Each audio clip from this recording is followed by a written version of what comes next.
Ficar quieto para não me pegar, adorei. Bom dia, boa tarde, boa noite, ouvinte do Cadê Meu Divã? Acho que agora é todo início nosso vai pegar assim um final de uma fala que deu problema. A gente não vai Né? cortar, não, Hum, porque esses finais, esses inícios finais estão maravilhosos. Só estamos falando besteira. né? Bom, aqui com vocês, Moisés Santos, trazendo um tema bastante interessante hoje que tem a ver com a questão da opressão, né? Do quanto nós, enquanto indivíduos, buscamos ser oprimidos de alguma forma, né? De que maneiras e por que será que a gente busca ser oprimido, né? E quando você estiver pensando assim, não, Moisés, eu não busco ser oprimido. Lamento, eu acho que sem querer, acidentalmente, eu vai ter alguma fala aqui que vai provar que você busca sim por um opressor. Eu sinto muito de ter essa notícia.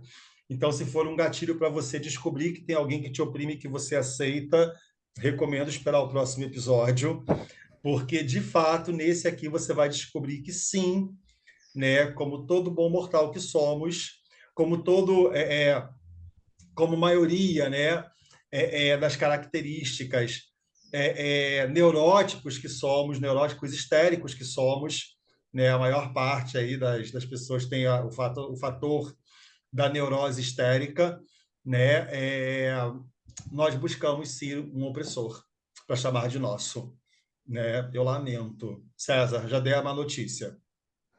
Bom dia, boa tarde, boa noite. Eu gostaria já de me despedir, né? Que Moisés já acabou com o episódio, então, assim, agora é hora de ir embora. Brincadeira. É hora de Foi dar só tchau, como os brincadeira, é hora de dar Teletubbies. tchau agora. É isso, a gente tá aqui, né, nesse episódio para falar sobre essa necessidade de opressão. E calma, não somos nós que estamos dizendo isso, tá? Lembra que essa temporada é toda embasada na obra Psicologia das Massas. E eu acredito que para quem está nos acompanhando desde o primeiro episódio dessa temporada, talvez isso já não cause nenhum grande impacto. Afinal de contas, já falamos aqui sobre o rebaixamento da inteligência, por assim dizer, da necessidade de um líder, do quanto a gente se aliena. Então, assim, talvez a cereja do bolo seja, sim, buscar por um opressor, como eu gosto muito de dizer, assumir que somos, em essência, pequenos minions, que a gente precisa de um chefe. E quanto mais opressor, mais afeição nós somos capazes de dar a esse chefe. Vou deixar como recomendação já de cara o filme dos Minions para todo mundo assistir. Mas, pegando essa fala, quando a gente estava conversando antes, o César e eu fiz uma fala com ele que é uma fala muito comum socialmente, que talvez seja aí a primeira fala que você diga assim: putz, me identifiquei. Sim, busquei um opressor para chamar de meu.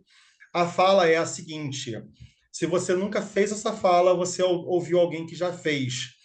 É, a minha mãe me bateu muito quando eu era pequeno. E que bom que ela me bateu, porque isso me educou para ser uma pessoa melhor, para não ser bandido, por exemplo, né?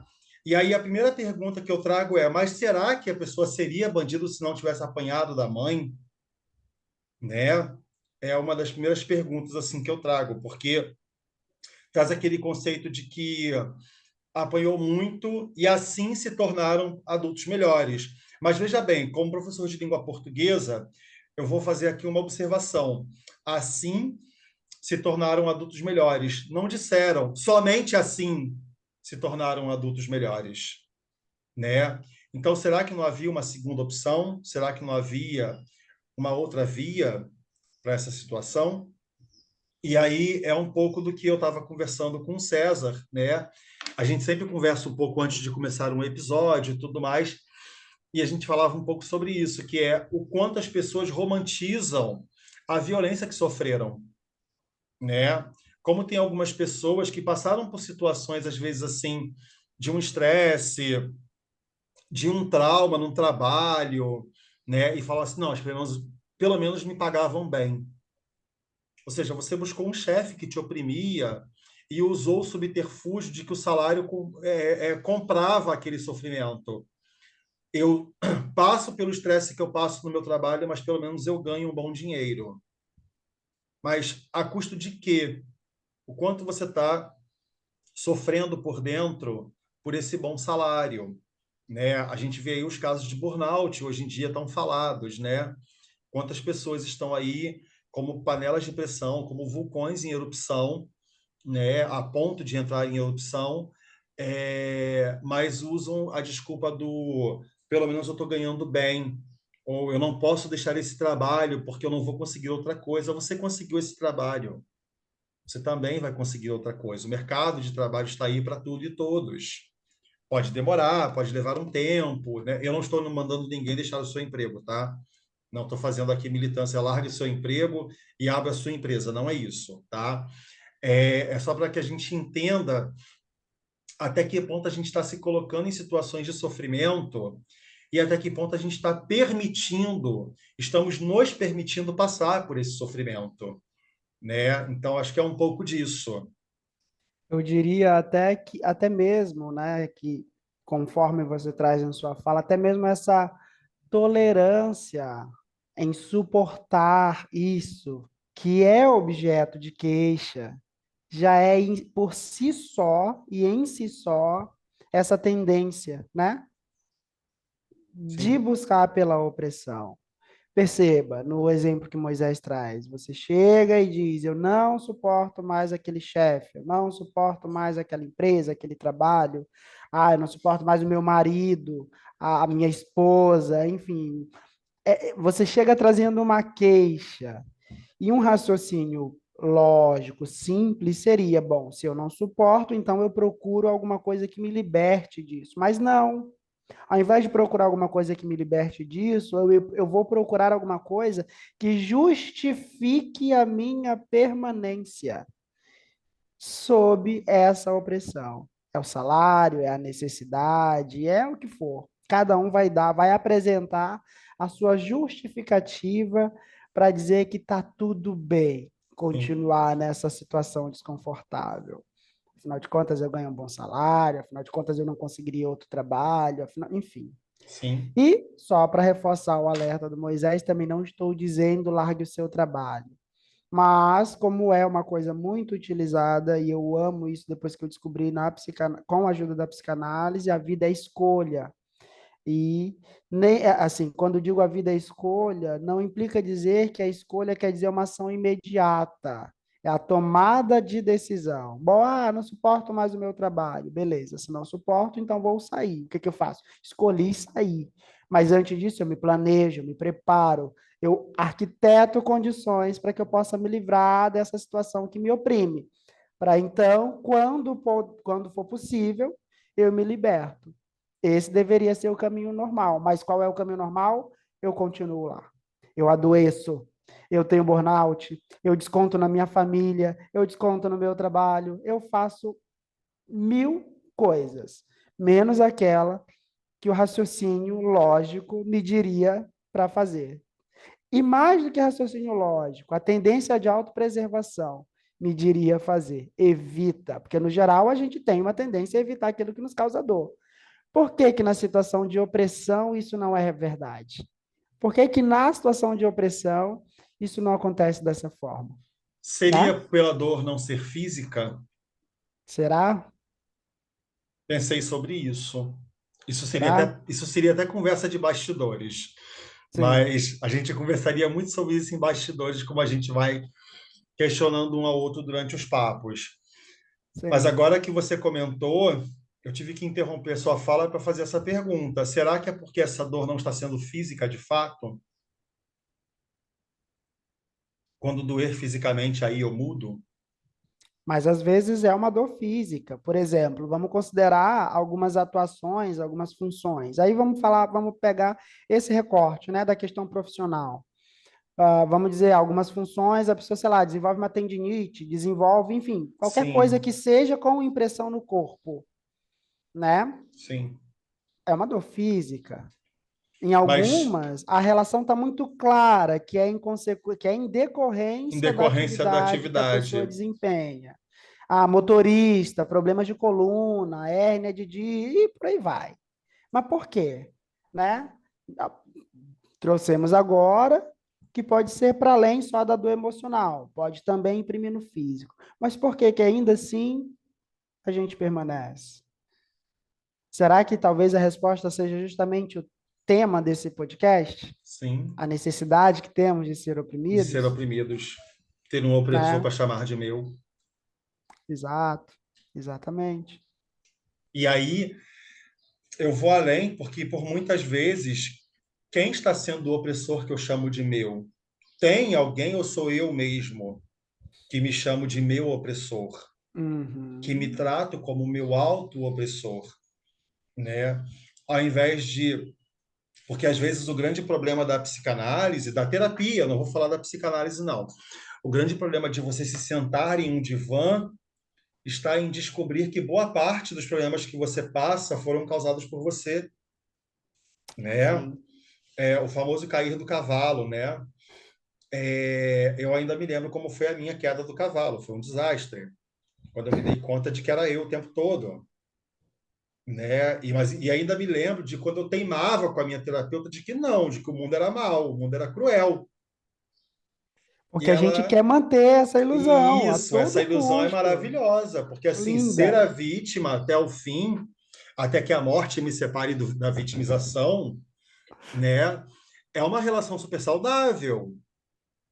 Porque Sim, aí, se eu me der conta de que o erro foi projetado, foi feito por mim, para onde eu vou depois disso? sim. Vou lembrar de Como, né? Caetano Veloso agora, o que faço eu da vida sem você? Vitimização minha de todo dia. E aí, porque quando você cai em si e se dá conta de que o ponto todo foi você o tempo inteiro, dá uma sensação de que você está nu, numa rua escura, com uma única iluminação, talvez, está chovendo e está frio. É isso. E Vulnerabilidade essa total. vulnerabilidade, quem é que se sente assim? O bebê, a criança, né? O meu corpo adulto exposto na chuva, no frio, no local escuro, onde tudo é perigoso para mim, não tem ninguém para me abraçar, para dizer que está tudo bem, mas eu preciso passar por esse processo. Eu preciso passar, porque eu me levei até ali. Eu me levei até esse lugar, né? E acho que é uma marca muito nossa, muito humana, né? Quando eu falo nossa, eu falo humano.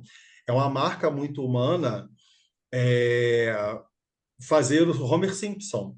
A culpa é minha, eu ponho em quem eu quiser. Síndrome de Homer Simpson, quase um mantra para mim. Síndrome de Homer Simpson, né? E eu penso muito sobre. Estava brincando com o César sobre uma situação. Claro que não foi assim, eu exagerei a conversa e tal, mas sobre a situação da minha colocação de aparelho. Eu fui a um dentista para falar de um problema e saí de lá com o aparelho, que eu não sabia que ela ia colocar naquele dia. Achei que seria depois de resolver um problema. Ela botou um aparelho dentário. Hoje tem 24 horas que eu estou com esse aparelho e está arrebentando a minha boca. Eu nunca tive um aparelho em toda a minha vida. Mas a minha brincadeira com o César foi: se eu levo isso para análise, a primeira coisa que eu vou ouvir é: mas por que que você permitiu que isso acontecesse? Eu falo: não, eu não permiti, porque eu quase dormi. Aquele barulhinho do dentista, diferente de muita gente que tem pânico, a mim me causa sono. Né? Enquanto não dói, eu vou dormir. E aí, de repente, eu acordo com a língua, sei lá, para dentro, e a boca sendo puxada de um lado para o outro, e aí eu saio da sala com um aparelho na boca. Né? A minha mãe foi ao mesmo dentista que eu, então minha mãe está, olha que coisa fofa. Eu com quase 40, minha mãe me esperando do lado de fora. E aí, quando eu saio, tá minha mãe sentada, eu dei um sorriso, ela, ué, você botou o aparelho? Eu falei, vamos falar sobre isso depois? E saí da clínica assim, arrasado, porque eu estava planejando esse aparelho para o ano que vem. Agora já foi. Né? Mas para que dizer tudo isso? Né? Eu usei essa analogia da história do aparelho para dizer que fui eu que me levei até lá para colocar esse aparelho. Fui eu quem cheguei a este lugar para isso. E detalhe, cara, o espectador, a dentista perguntou. Ela Ela falou para ele que ele perguntou. tinha necessidade, ele falou: "Ah, não, tudo bem". Sim, Ele só não mas contava que era para aquele dia. na minha inocência, na minha ingenuidade, não era para aquele dia. Olha que loucura. Era para outro momento, sabe? E aí eu falei, como eu tenho que fazer um procedimento, eu falei, depois do procedimento ela vai fazer. Não, porque o procedimento que ela vai fazer não chega nem perto do local do aparelho, então o aparelho já pode ficar. E eu, tipo, não precisava, sabe? Eu estava bem com a minha boca torta, o meu sorriso torto, estava tudo ótimo. E agora não. Agora vai ficar com o sorriso reto, vai resolver o sorriso. A longo prazo vai ser legal, mas agora não está sendo. Essa é uma Né? analogia ótima para a vida humana Ou cotidiana. seja, quem busca ser opressor vai ao dentista. Pronto, parei de falar. Basta isso. Quando você começou a falar, eu só lembrei da minha primeira ida na psicóloga. Contei toda a minha história triste, toda a minha situação de vitimização e tarará, lá, lá, lá. E ela falou: é interessante, a grande parte dos meus pacientes se chicoteiam. Você se bate com um machado. Aquilo para mim, espectador, foi Meu pesado. Deus! Você nunca me Foi, contou isso. nunca contei, pois é. Aquilo foi pesado. Eu, como assim? Como assim todo mundo se chicoteia e eu tô me batendo com um machado? Que loucura é essa? Mas sim, eu posso explicar isso nos pormenores, não no meu caso, mas no caso comum. É aquela situação onde a gente se coloca altamente inflexível a falhas, intolerante a erros, não só os dos outros, mas principalmente os nossos, sabe? Não, mas eu preciso fazer, eu preciso ser o melhor, enfim. E aí, quando você comete um erro, você não se perdoa de jeito nenhum, sabe? Então, assim, é muito, talvez seja difícil, né? Para o ouvinte ou para qualquer um de nós aceitarmos, mas necessidade de opressão, quando eu penso no opressor externo. Mas se a gente vira esses olhos, se a gente vai à frente do espelho e tenta visualizar o opressor que está com a gente há muito mais tempo, fazendo um trabalho muito mais efetivo e sorrateiro, porque ele está lá. Veja bem o meu caso, eu estava lá me batendo à base de machado e nem desconfiava. E nem desconfiava. E é basicamente isso. Então, assim, por que dessa necessidade de nos castigarmos, né?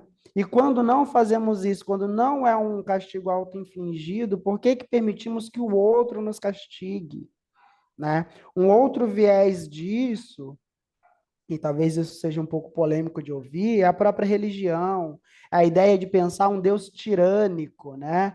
Que na outra face do Deus que é amor, que é amoroso, é um Deus que castiga. A própria ideia de diabo e inferno, né? Mas se eu não faço tudo conforme manda o Deus que eu acredito, eu vou parar no lugar que. Por quê? Por que que eu preciso acreditar, me convencer e passar uma vida inteira acreditando nisso, que eu preciso sentir dor, que eu preciso sofrer, né?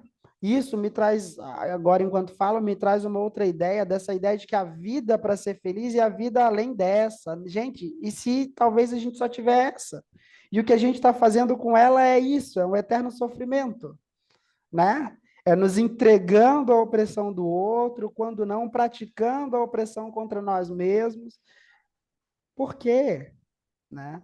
Porque eu conversava com Moisés aqui antes de nós começarmos o episódio, no livro, há uma parte onde fala da horda primitiva, que é de onde surge, né, o primeiro líder, o primeiro opressor, que para que haja uma massa é preciso que haja um líder. Afinal de contas, essa massa, conforme eu disse no início, é uma espécie de minion. Ela precisa de um chefe, barra líder, barra opressor, para poder seguir, né?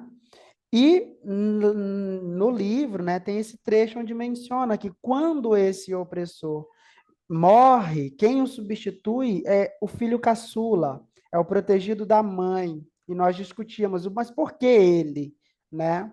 Porque a massa, a coletividade, e se nós olharmos com atenção, o nosso convívio social é basicamente pautado nisso. de que há uma suposta igualdade entre todos nós, que todos seríamos iguais perante a nossa própria Constituição diz isso, né?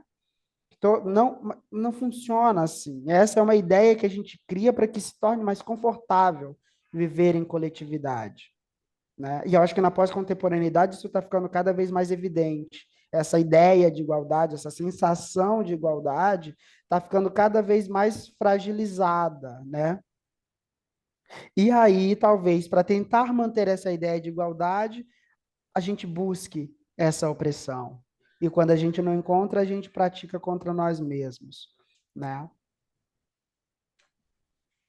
Dentro disso, eu falei mais cedo, né, com o César sobre esse memezinho de internet que eu adoro, que é uma pessoa perguntando assim, o que que te impede de ser quem você realmente é?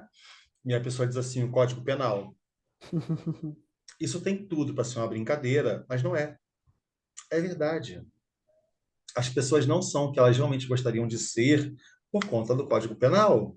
Porque se todo mundo fosse aquilo que realmente desejasse, nossa, a gente ia viver. Eu não ia dizer numa anarquia, porque a anarquia está para um viés político. A gente viveria um pandemônio. Se cada um. Tem uma série, eu vou deixá-la como indicação, inclusive, que se chama Westworld. Infelizmente, essa série foi cancelada depois de 3 temporadas ou 4 temporadas. Mas essa série é muito sobre isso. É um mundo, né? As pessoas pagam para ir para um parque de diversões, que é um mundo onde você faz o que você quiser com quem você quiser. Então, isso envolve estupro, envolve todo tipo de violência, as piores que você imaginar, porque, por mais humanos que sejam aqueles que estão lá sofrendo, são robôs, na verdade. Mas o problema não está nos robôs, está em nós que somos humanos e fazemos com aqueles humanos, entre aspas, aquilo que nós realmente gostaríamos de fazer, né? E basicamente o que todo mundo faz naquele mundo é oprimir alguém, é buscar um meio de causar uma opressão em alguém, né? E claro, como são robôs, eles sofrem, né? Como seres humanos, eles simulam o sofrimento, gritam, choram, pedem para parar, mas são robôs. No final, você dá um tiro na cabeça dele, acabou. Ele morre, sangra como humano. Depois alguém leva lá para o local, reprograma e o coloca de volta, né? É, e aí o que acontece nesse seriado, né, é justamente sobre isso, é sobre essa coisa do poder. Foi uma das coisas que eu estava conversando com o César, que era o que que leva esse fator da opressão, né? Olhando para o lado do opressor, é o poder que ele tem sobre o oprimido. Olhando para a psicologia das massas, é a consciência possessiva. É todo mundo ser consciente de que tem poder e possui o outro, né? Quando você olha para aquele indivíduo, seja ele quem for e o que ele for, né? E enquanto massa, você sabe que você detém todo o poder sobre ele, né? Não importa se é homem, se é mulher, se é criança, você detém o poder. Os pais não detêm poder sobre filhos, não batem nos filhos, não castigam, não corrigem, né? E aí a pergunta é: a única forma de corrigir é bater? Não tem outra, né? Não tem aquela questão do. Acontece muito em famílias mais abastadas, tá? Os pais decidem a carreira do filho. Eles decidem que o Código Penal ali é o pai e a mãe que decidem o que o filho vai ser, né? Então, assim, eu me lembro quando eu fazia minha primeira graduação, eu fiz letras e eu tinha um colega que estava fazendo letras comigo, mas o pai achava ainda que ele fazia farmácia, ele não contou para o pai. Pela ordem do pai, ele deveria fazer farmácia, ele já tinha mudado para letras e não contou para o pai. E ele falava: o dia que meu pai descobrir que eu estou fazendo letras, ele vai me expulsar de casa. Né? Eu não lembro, não sei qual foi o final disso, não tive contato com ele até o fim para saber, mas olhando para hoje, eu fiz a minha primeira graduação, eu tinha meus 21 anos de idade, olhando para hoje com quase 40, eu penso às vezes, será que foi isso que aconteceu? Mas não vou dizer que ficaria surpreso se tivesse sido isso no final. Porque aquele cara, aquele pai que aquele colega levava para a aula tinha o poder de decidir o que seria a vida do seu filho.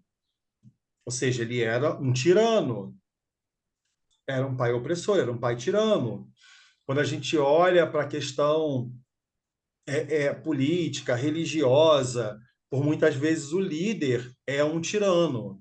Ele não transmite essa imagem, ele sempre transmite a imagem de um pai bondoso, cuidadoso, não é isso? Ele cuida dos seus filhos, do seu rebanho, mas que no fundo, se você tirar isso, é um tirano que você lida, porque ele oprime, ele dá ordens, ele dá leis, ele determina o que cada um do seu rebanho fará. E aí, considerando a fala do César lá de Totem e Tabu, quando matam o pai, né? E o caçula é escolhido, por que o caçula é escolhido? Porque eles vão se matando enquanto decidem quem vai tomar o poder, né? Então, à medida que eles vão se matando, o que está acontecendo ali? Não há uma ordem, não há uma regra, não há uma lei, porque todo mundo quer ser o líder. E aí, quando você consegue esse líder, a gente não sabe exatamente o que ele vai fazer. A gente não tem uma percepção muito boa de qual será o papel que ele vai desempenhar dentro disso, né? Uma coisa curiosa, enquanto você falava, que eu estava pensando aqui, né? Quando a gente fala poder. Na nossa sociedade pós-contemporânea, a primeira coisa que pode vir ao pensamento do ouvinte é dinheiro, né? Mas o poder Uhum. existe muito antes de existir o capitalismo e existir o conceito de dinheiro em si. Poder pode ser influência, poder pode ser amor, no caso da relação familiar, ou de uma relação conjugal, né? Tá aí as relações, os relacionamentos tóxicos, onde alguém oprime ao outro, né? E enquanto você falava a respeito do pai da horda primitiva e a massa, uma coisa que é interessante nós notarmos é que há duas visões distintas, né? É a visão que vem de cima, é como esse líder, é como esse representante vê os seus seguidores, vê esse coletivo, a massa, e uma visão que parte de baixo para cima, que é como essa massa vê esse líder, esse representante, né? Esse ídolo, digamos assim. E essas duas visões, elas não se chocam, porque a que parte de cima para baixo é uma visão opressora. A de baixo para cima pode ser qualquer coisa, pode ser admiração, pode ser amor, pode ser identificação, né? Pode ser diversas coisas. Mas perceba, não são visões de mesma natureza, né? E é justamente por isso que geralmente o oprimido não consegue se ver na situação de oprimido, porque a visão que ele tem de onde ele está para cima não é essa. Ele não consegue se ver porque ele está dentro da equação. Então ele não consegue perceber. Pega o exemplo que eu acabei de trazer, né? Minha terapeuta me fala que eu estou me batendo com o machado e o susto que eu tomei ao ouvir isso. Mas uma vez que eu entro em contato com essa realidade, eu consigo uma certa liberdade para tomar um outro posicionamento, para de um outro lugar enxergar a maneira como eu estou me tratando diante, né, de situações conflitantes, difíceis, desafios, de algum tipo de, sei lá, algum fracasso que eu tenha tido. E a partir dessa noção que ela, esse olhar externo, me traz, eu posso passar a analisar. O mesmo vale para essas situações de coletivo, né? De líderes e liderados. É sempre a partir de um olhar externo é que você vai conseguir visualizar. A mesma coisa aconteceria se eu, por exemplo, chego para um líder, um representante e digo: puxa vida, a maneira como você trata essas pessoas é muito opressora, você as trata mal. E ele vai dizer: não, claro que não, elas são muito importantes para mim. E ele tem noção da importância delas, só que elas não têm valor nenhum. Ele tem noção da importância no militante, que ele sabe que ele só é o que é porque tem esses olhares sobre ele. Por isso elas são importantes. O líder só é líder porque ele tem liderados. O ídolo só é ídolo porque ele tem os seus seguidores. Os influencers só são influencers porque ele tem os seus influenciados, né? A Exatamente. princípio, como a própria obra Psicologia das Massas diz, né, e também não foi tão estudado como se forma esse líder, fala ali de maneira muito genérica, né, algumas características básicas, mas a princípio, qualquer pessoa da massa poderia ser um líder, Sim, né? Poderia ser, mas ela decide voluntariamente, como a gente fala no episódio anterior, ela decide abrir mão dessa libido, porque o que ela quer não é esse lugar de liderança, ela só quer ser olhada com um olhar de igualdade que ela acredita que existe nessa relação entre ela e o seu líder. sim, sim. E é interessante isso, porque leva para um lugar, né, que é o fato de que o líder, enquanto líder, que precisa dos seus liderados, né, que precisa, porque olha que coisa interessante, né? Ele precisa. Será que esse líder de fato é um opressor? Porque se ele precisa do liderado, o liderado é maior, é um grupo, né? Me fez lembrar de um filmezinho muito bobo, Vida de Inseto.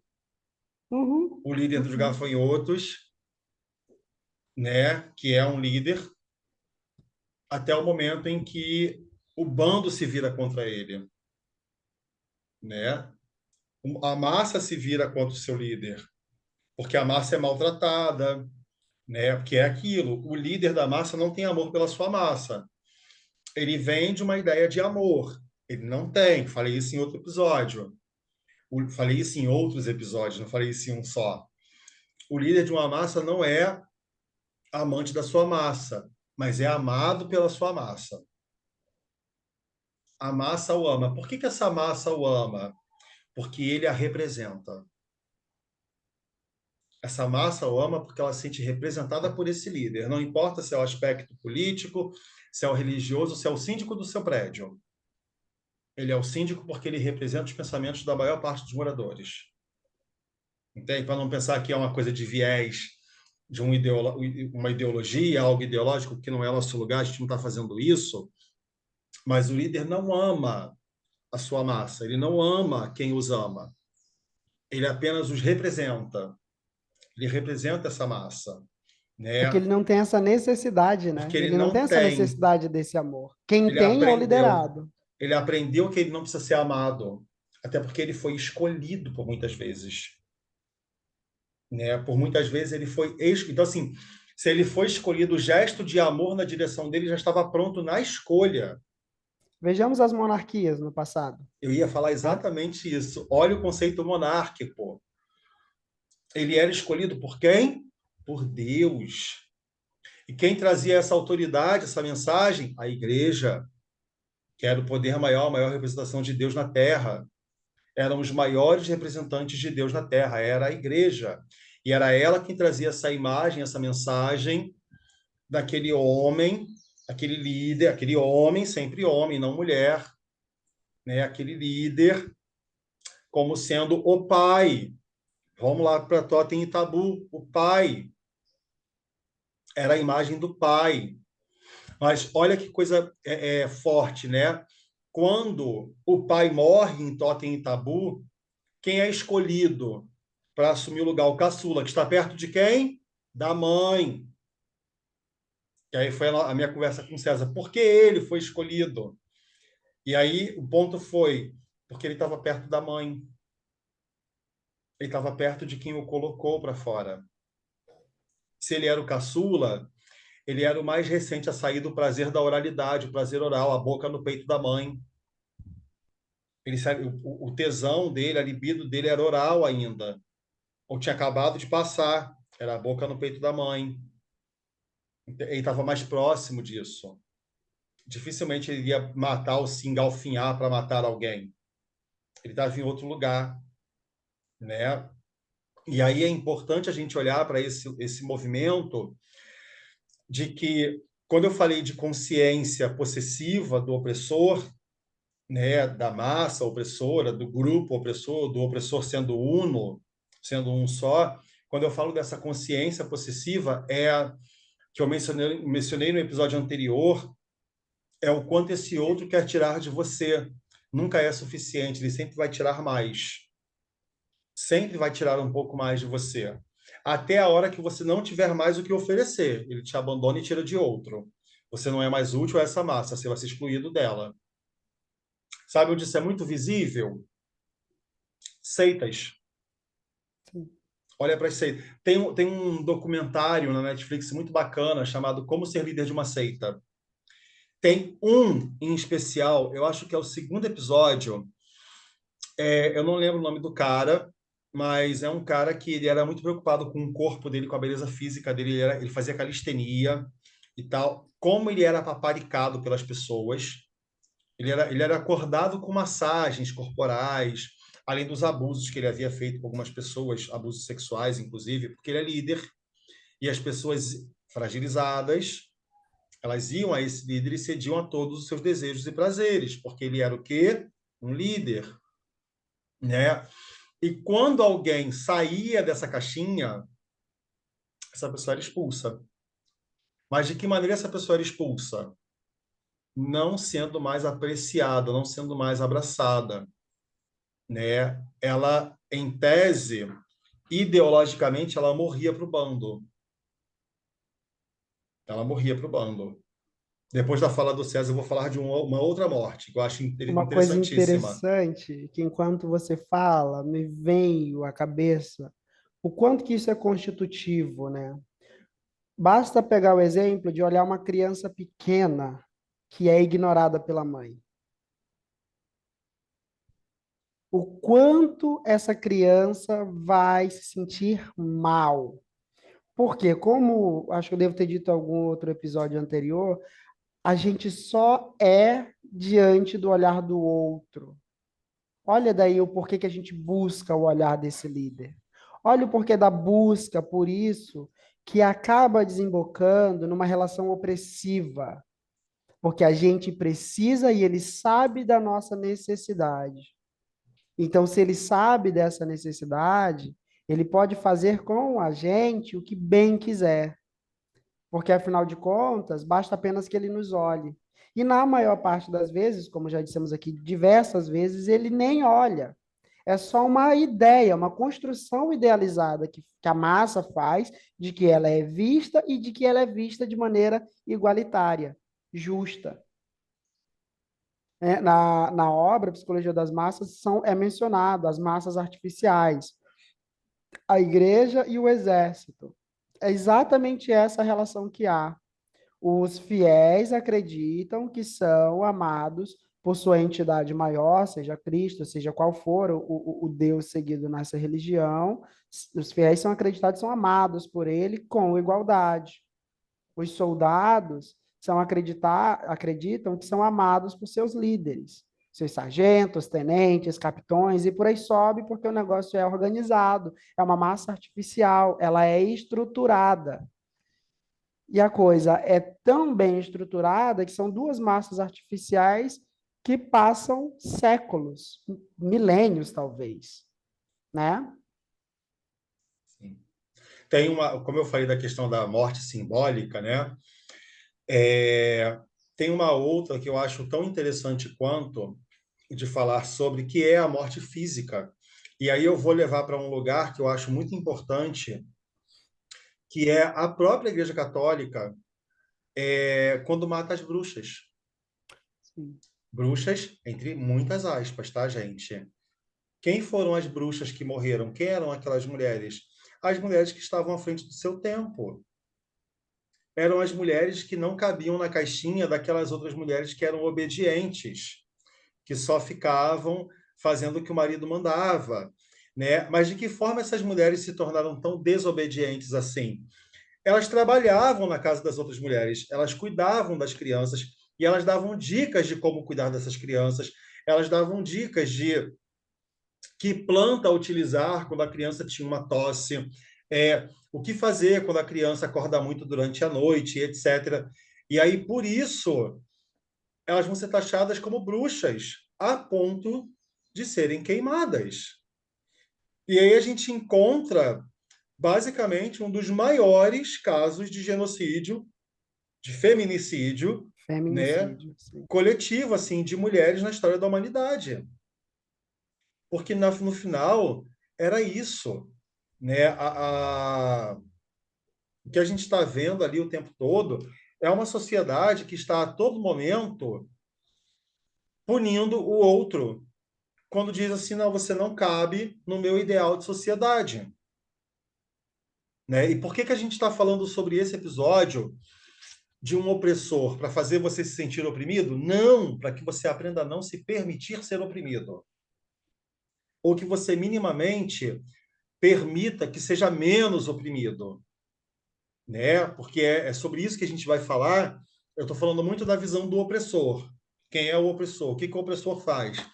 Eu, César, trouxe assim, não, mas tem que falar também a visão do oprimido. O que ele sofre? A pulsão de morte que ele carrega, Que ele busca, né? né? Que ele busca.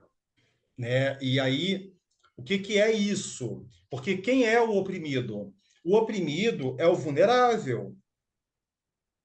Quando eu falei da questão do cair do cavalo, que você aceita que as coisas, muitas das desditas da sua vida, foram causadas por você, por mais assustador, bizarro, doloroso que isso seja, é o momento em que você deixa de ficar tão vulnerável. Porque é o momento que você começa a se tratar assim: tudo bem, aconteceu, eu me permiti chegar a este lugar, mas não vou me permitir de novo. Né? A gente vai fazer outro movimento, a gente vai para outro lugar. Né? Isso E é partindo do sobre pressuposto isso. que você escolhe aceitar essa realidade, né? Isso, exato. Partindo desse pressuposto, porque é bastante difícil aceitar isso como algo real, porque feliz ou infelizmente faz parte da constituição humana a criar o mundo tal qual sua própria visão, né? Exato. Com frequência a gente não está em contato direto com a realidade. Tudo que a gente vê é apenas a visão de um ponto, o nosso.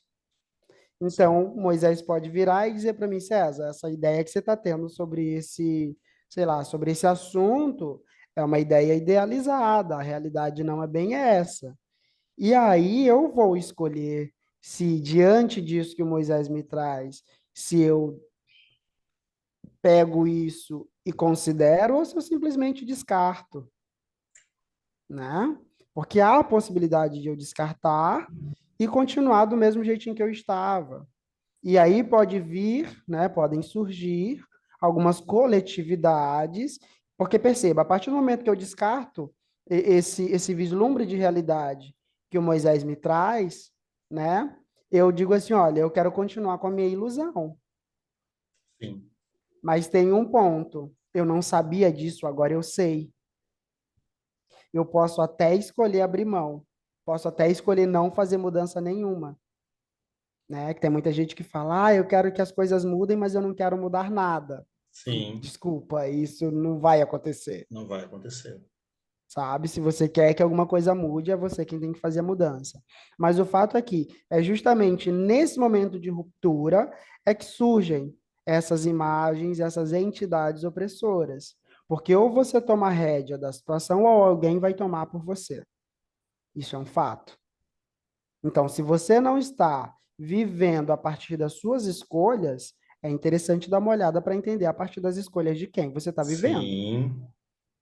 Porque se elas não são suas, elas são com certeza de alguém, né? Alguém está tendo domínio sobre isso. Alguém está tendo domínio sobre as suas escolhas. Tem um aspecto muito interessante sobre essa questão dessa visão do oprimido, que é, como Moisés já trouxe, essa questão dessa pulsão de morte, né? Segundo a psicanálise, nos estudos iniciais ali feitos por Freud, e a psicanálise é esse trabalho de caminhar para trás para poder ressignificar o momento atual, né? Em todo o processo analítico, a gente faz essa digressão. A gente vai lá atrás, vai entender em quais momentos é que foram realizadas as fraturas, né, desse sujeito, em que momento foi que você foi fraturado. A partir daí, a gente vai tentar corrigir essas coisas para que você consiga agora escolher melhor, né? Mas há essa tendência, há essa busca natural, intrínseca do ser humano por esse lugar de inexistência, né? Esse lugar de não eu. Tá aí as relações sexuais como um exemplo disso. O momento do gozo, do orgasmo é o ápice. Aquele é o momento onde um está fundido no outro. Não são mais dois, é um só. Exato. É o momento onde literalmente, assim como o apaixonamento também, né? O lugar de apaixonamento é esse lugar de apagamento do eu, né? Percebe que nos episódios anteriores a gente fala, a massa permite que haja um rebaixamento do eu, do indivíduo, do sujeito, ou seja, é todo um movimento com o fim de apagamento, com o fim de deixar de existir. Entende agora? Porque quando a gente começa o episódio, a gente fala sobre essa tendência, sobre essa busca por opressão. É que quando eu sou oprimido, eu não preciso pensar o que vou fazer, basta que eu siga. Esse lugar de pensar, de me questionar sobre, não, esse lugar ele já tem alguém lá, é o líder, é o representante, ele diz o que fazer e eu só faço. Se der problema, não, mas eu só fiz, tá? Eu lembro que teve um episódio da temporada anterior, acho que a gente estava falando alguma coisa sobre autodesenvolvimento, e o Moisés trouxe um exemplo, lembra do teu contratante da época, que ele te Sim, manda fazer 1000 coisas, você fez sem questionar, e aí no final das contas ele, né? E aí vocês têm aquela conversa, mas por que que você não questiona? Olha só essa analogia. Tinha sim, alguém mandando fazer, as ordens não faziam o menor sentido, até que Moisés se dá conta disso, mas assim, bom, eu só fiz o que você me mandou fazer, sim, exato. por E mais aí, absurdo que seja. olha que coisa interessante. É claro que são dois universos muito distintos, tá? Mas eu me lembrei de uma coisa, de um livro. Eu não chega a ser uma recomendação de leitura, não. Mas quem quiser ler, vale muito a pena. É um livro de Hannah Arendt. O livro onde ela traz a questão da banalização do mal, é, ela tem um livro muito bacana. Deixa eu procurar o nome desse livro aqui, que é alguém. Eichmann em Jerusalém, tá? Que é sobre o cara que matou muitos judeus e tal, não sei o quê. E aí, quando ele é questionado sobre os motivos pelo qual ele matou os judeus, a frase dele era uma frase assim, muito simples. Era o meu trabalho. Eu fui mandado fazer isso. Eu estava cumprindo a minha função. Eu só estava ali cumprindo o meu papel. Eu fui pago para fazer isso. E é interessante essa casa, essa casa que ele se encontrava, né, ou essa caixa em que ele se encontrava, que era a caixa do trabalhador, daquele que cumpria um papel. Qual era o papel dele? Função. Matar judeus em um campo de concentração. E aí, quando ele é questionado, mas espera aí, o que é que você fazia quando terminava? Eu ia para casa viver com a minha família em paz. Isso me faz lembrar, na visão de opressor e oprimido, filmezinho maravilhoso, Charlie Chaplin, Sim. do homem trabalhando sem parar. Será que isso Entende? é tão, será que Tempos isso é tão antigo modernos. assim? Olha, não, porque o nome do Tempos filme é Tempos pós-modernos. Modernos. O nome é Tempos Modernos, ou Pós-Modernos, se Sim, quiser olhar para hoje. sim. O que aquele oprimido está fazendo? Cumprindo a sua função. Cumprindo a sua função. Quem é o oprimido de hoje?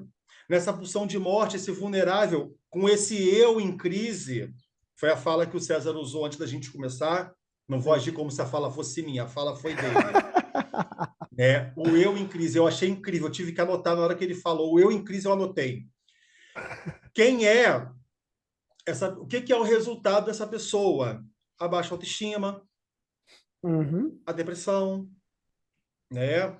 A síndrome do pânico, a crise de ansiedade. Sociedade. São essas pessoas aí as oprimidas. São essas pessoas as oprimidas. Moisés, você não é essa pessoa. Olha, eu acho que com a minha análise ali bonitinha, direitinho, eu acho que eu não estou nesse lugar. Talvez eu esteja em outro. Também não vou me colocar aqui, nossa, Moisés, exemplo de Buda. Não, longe de mim. Longe de mim, tá? Talvez eu esteja em outro lugar ali no campo do oprimido. Também não sou o extremo opressor. Talvez eu seja opressor em algumas coisas. Num não que eu dou ao César quando ele me dá uma proposta de mudança no podcast, eu falo, não, vamos manter como está e ele aceita. Eu fui opressor e fui oprimido. No momento em que ele traz alguma coisa que, em tese, eu não estou muito afim de fazer, mas ele tem a razão, ele é opressor, eu sou oprimido. Né? A minha autoestima pode ter ficado lá embaixo a ponto de aceitar o que ele trouxe e não ter querido discutir com ele sobre. Mas eu tinha ideias. Depois, na minha cabeça, eu fiquei pensando em mil coisas que eu falei para ele, como seria o cenário se eu falasse, mas o problema é porque ele tinha razão no que ele sugeriu, por mais opressor que me parecesse. Ele tinha razão, ele tinha o ponto. Né? E aí tinha uma coisinha que eu queria trazer, eu não queria que a gente fechasse esse episódio sem eu falar sobre isso, que são os tipos de opressão sociais. Né? Eu não quero levar isso para um viés ideológico, mas eu acho que a gente tem que falar sobre, né? Quais são? Sexismo, né? Como o César aí estava comentando, e a gente estava falando sobre isso, aquele em que o homem vale mais do que a mulher, ou hoje, O né? patriarcado, O ele é por si só patriarcado, isso. ou se eu levar para hoje, com tantas variações de gênero que a gente tem, talvez o homem hétero cis está valendo mais do que todas as outras letras que a gente tem ali em Sim, nomenclatura de minorias, né? O segundo é o classismo, do rico se colocando em posições em que ele vale mais do que o pobre. Esse aí a gente tem visto muito ultimamente. Acho que ninguém pode dizer que não tem lidado com esse tipo de situação. O sim, outro caso é o racismo, né? Se eu olho para o Brasil, eu falo do racismo do branco valendo mais que o negro. Se eu olho para outro país, pode ser um racismo voltado a outras questões estruturais, em que o país se encontre. Não necessariamente com cores de pele diferentes, mas às vezes, talvez, dentro de um mesmo país, localizações geográficas diferentes podem implicar nisso. Né? A xenofobia, que é o problema com o estrangeiro, a chegada do estrangeiro sendo um problema na minha terra, né? É um discurso muito comum da xenofobia, o vai roubar o nosso emprego. Só que esse cara que está vindo como estrangeiro, ele vai trabalhar como cara que limpa banheiro, talvez em algum boteco. E quem está levantando o discurso do vai roubar o nosso emprego é o advogado. Dificilmente ele vai chegar lá. Eu não vou dizer que ele não vai, mas a caminhada dele para chegar lá envolve duas barreiras muito difíceis de se romper, linguística e cultural. Falo como professor de português para estrangeiros. Essas duas barreiras são muito difíceis de se romper. Dificilmente ele vai chegar no lugar do advogado. E talvez se um dia ele chegar, vai levar tantos anos que esse advogado talvez já tenha se aposentado ou partido. sim. E finalmente, e talvez um dos mais preocupantes no momento, pelo menos para a minha área de pesquisa, né, que uma das minhas áreas de pesquisa é o sexo na terceira idade. E um dos tipos de opressão social muito forte hoje em dia é do etarismo. Né? Os novos são bons, os velhos não prestam.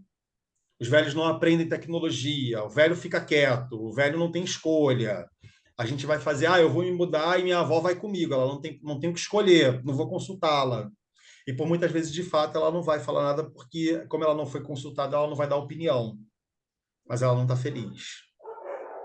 Né? Então, eu acho que é muito importante a gente falar desses 5 tipos de opressões que a gente tem, para que a gente entenda o que é o opressor, o que é o oprimido, e que no momento em que a gente busca alguém, um opressor, para chamar de nosso, tem alguém que também está nos buscando como opressores para chamar de dele. Sim, fato. Né? Isso é um ponto assim que eu Isso é um acho fato. fortíssimo que a gente tem que considerar. Nós não somos vítimas o tempo todo. Exatamente. E é sempre uma coisa a se considerar, né? Porque é exatamente essa frase de fechamento do Moisés, nós não somos vítimas o tempo todo, né?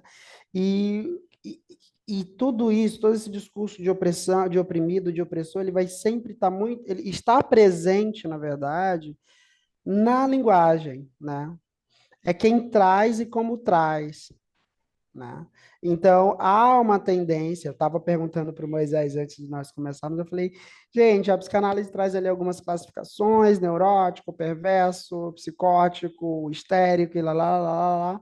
Alguma das características do neurótico é esse lugar de vítima, sempre.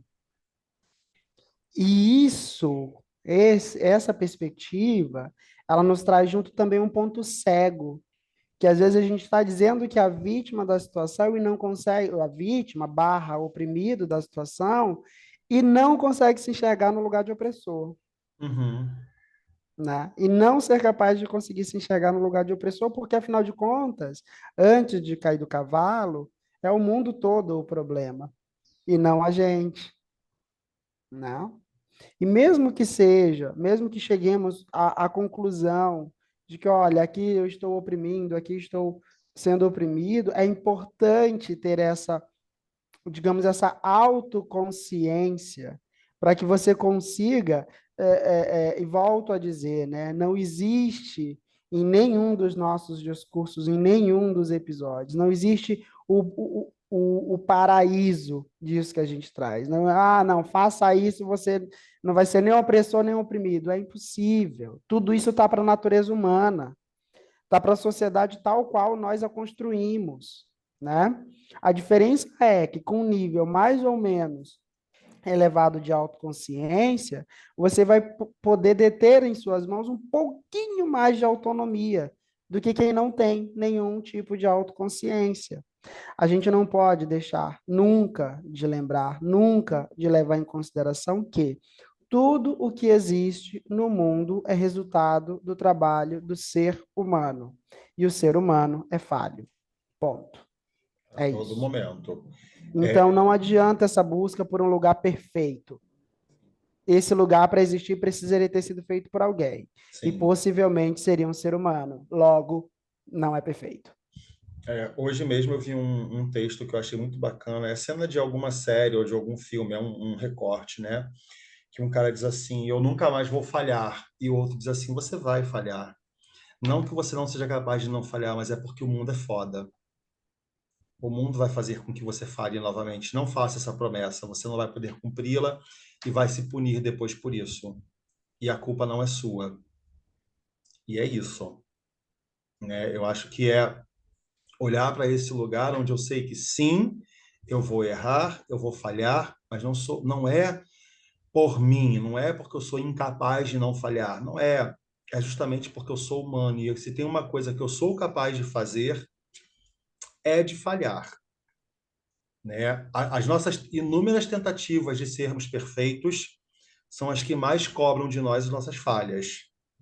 E as inúmeras vezes em que a gente tenta não se importar em falhar são as vezes que a gente menos falha. Isso é verdade.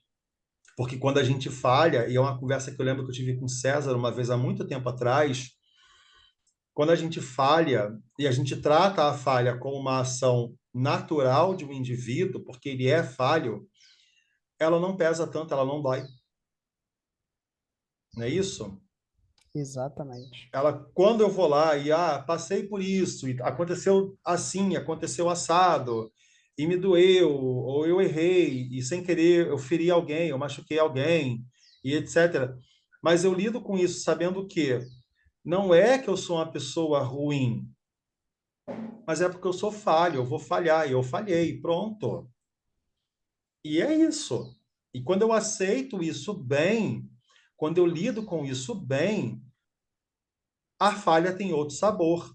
Ela não tem um sabor tão doloroso. Ela não E tem um ela cumpre, sabor tão ruim.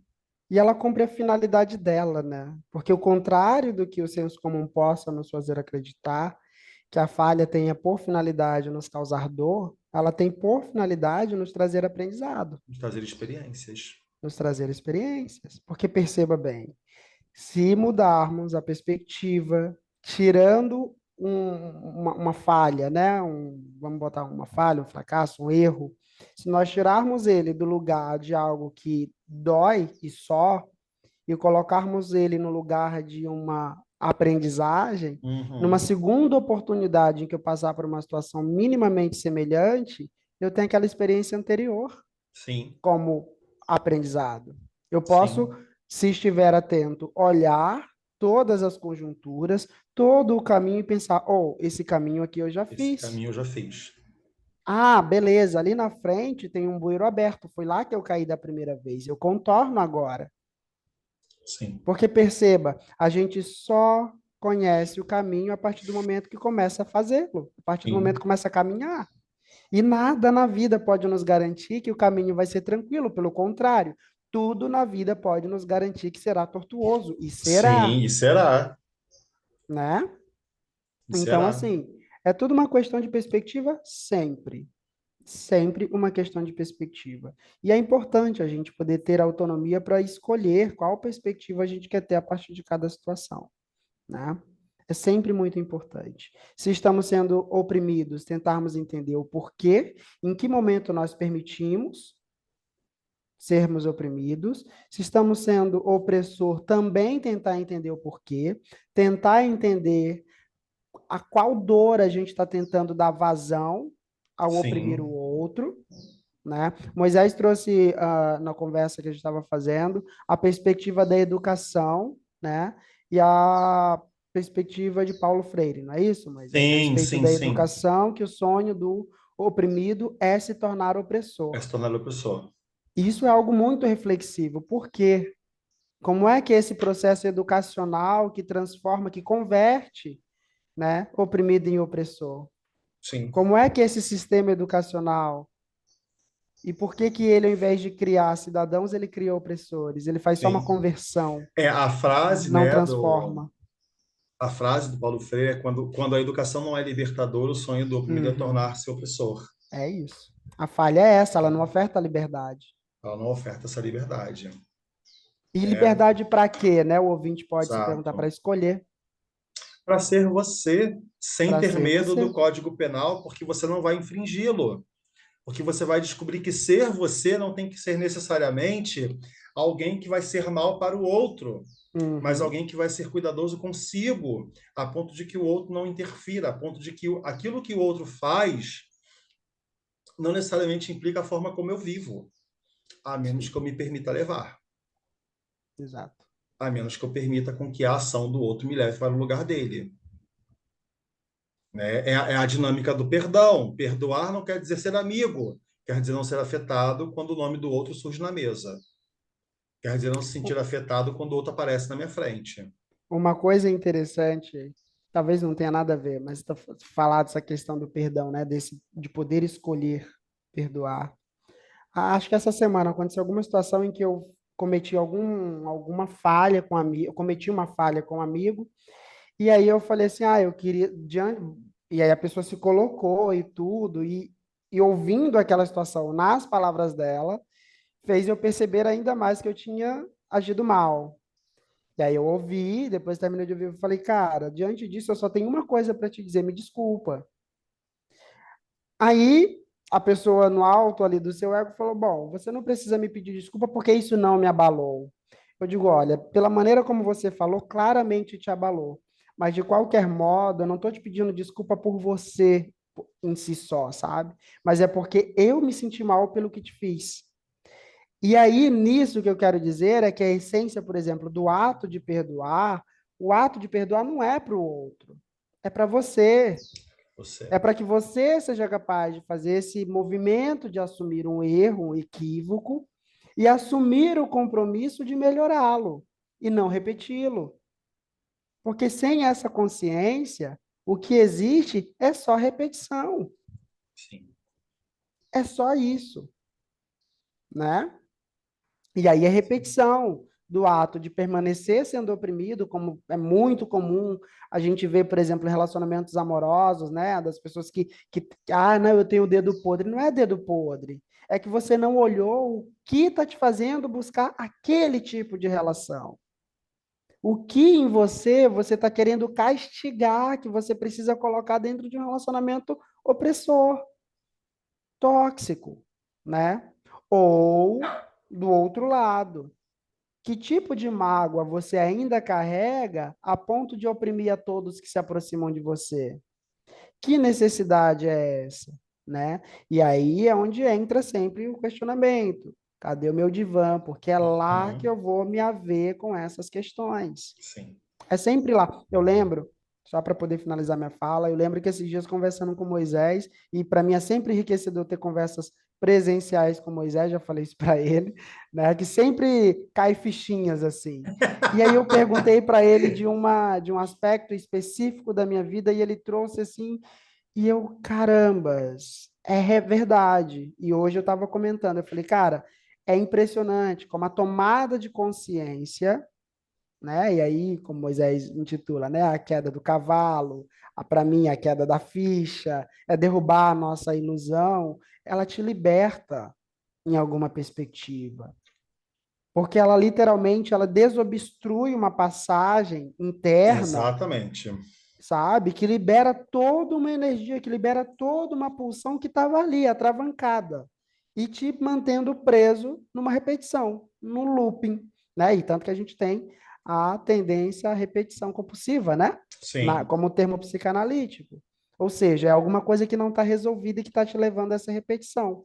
Está sendo sim. revivido, revivido e revivido várias e várias vezes, né? E aí, até que Então, ponto isso é realmente confortável, né? Até porque, como eu sempre costumo falar com o César, ou com qualquer pessoa, com analisando meu, não existe lugar mais desconfortável do que a tal zona de conforto. exatamente, Não existe, exatamente. não existe lugar mais desconfortável do que a zona de conforto.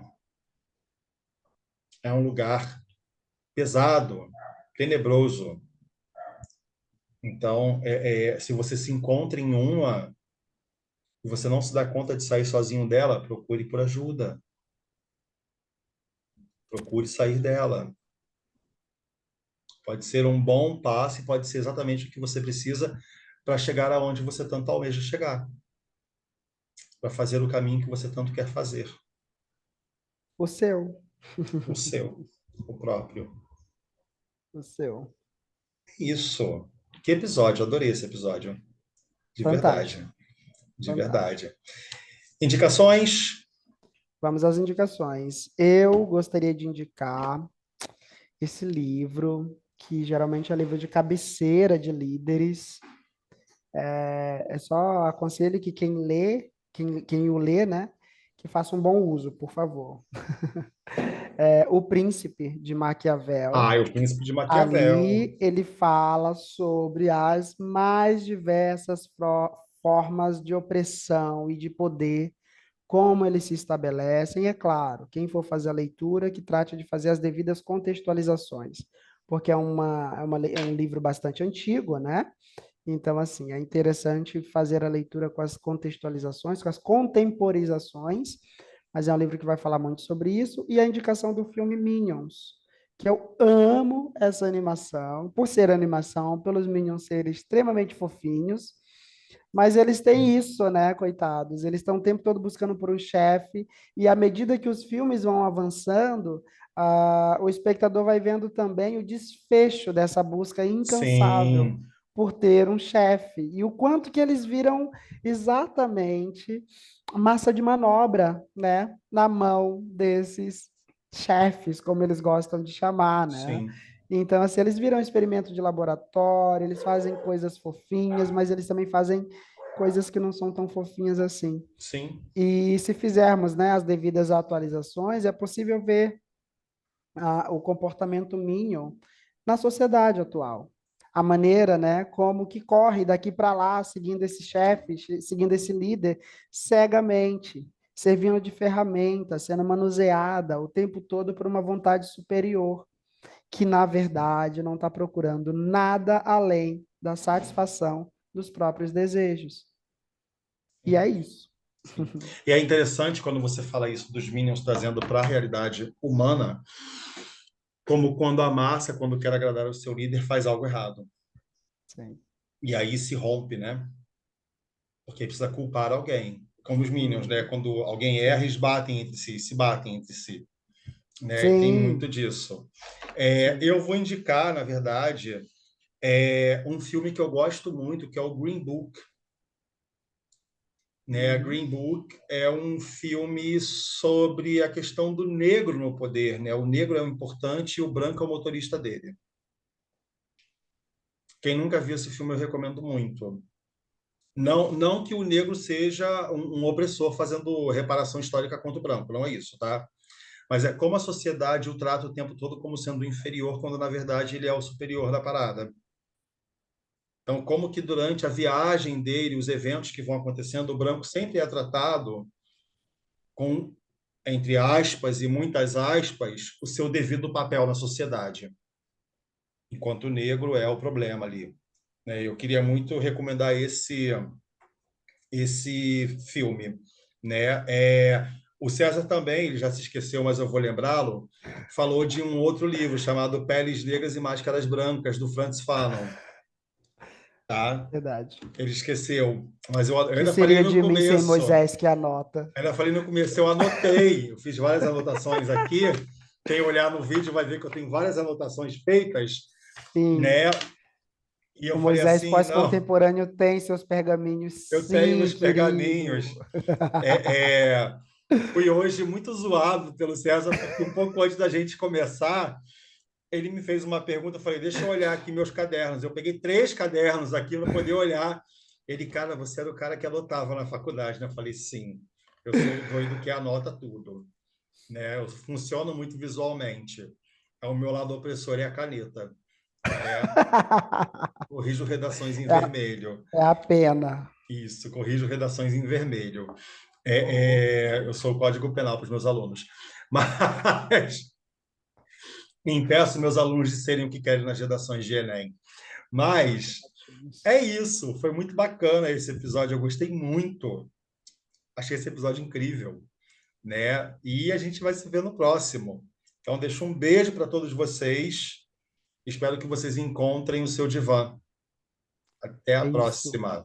É isso. Enquanto não encontrarem, compartilhem o nosso com a gente. Estamos sempre aqui procurando o Comentem. nosso divã, achando. Comentem o que vocês estão achando dos episódios, o que vocês gostariam de ouvir também, Sim, porque, né, após essa temporada virão outras e outras e outras, afinal de contas, há sempre motivos pelos quais nos angustiarmos e é sempre sim. muito necessário um divã para falar sobre essas angústias, sobre essas perspectivas.